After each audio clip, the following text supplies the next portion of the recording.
Hey guys, are you planning on watching the new Deadpool and Wolverine movie? When is the last time you watched Deadpool 1 or 2? Luckily for you, I just recently rewatched both of these movies and I am here to summarize them.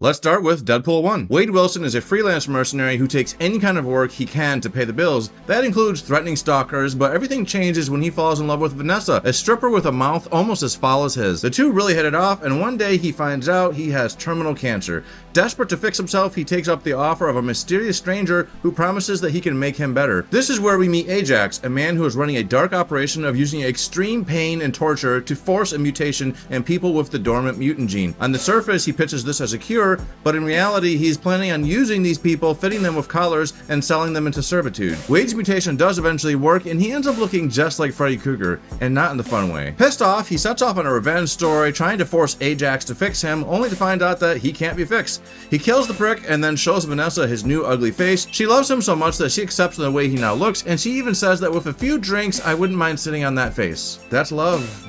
That's love. Deadpool 2. This one starts out with the death of Vanessa, a shocking moment that leaves him feeling suicidal and hopeless. He even tries to kill himself. He tries to kill himself in several different ways. Some of them are very disgusting, very gory, but very Deadpool. After one of his suicide attempts, he ends up having a vision, and he sees Vanessa in the vision, who tells him that he can't come to heaven with her because his heart isn't in the right place. He ends up moving into the X-Mansion with Colossus and Negasonic Teenage Warhead and tries to turn a new leaf, but did anyone really think that he would? While being an X-Man trainee, he ends up meeting a kid named Russell, a mutant who just escaped a place that basically tries to scare mutants against using their powers. This kid, it turns out, many years in the future, will develop a taste for violence and kills the family of a time traveler named Cable. Distraught at the death of his family, Cable travels back in time to kill this kid before he can take this dark turn. Deadpool ends up believing the vision of Vanessa was referring to this kid needing his help, and he decides to save this kid from Cable's wrath. Both the kid and Deadpool end up in the Icebox prison, where Russell ends up meeting Juggernaut, and the two team up. Deadpool himself assembles a team called X-Force and tries to save the kid. Eventually, Cable decides to team up with Deadpool and agrees to give him the chance to try to convince this kid not to become the monster. He says, you can have 30 seconds and that's it. Russell does eventually have a change heart after an epic CGI fight that involves Juggernaut's bare ass. Deadpool dies in the aftermath, but using his time-traveling device, Cable goes into the past and redoes this fight,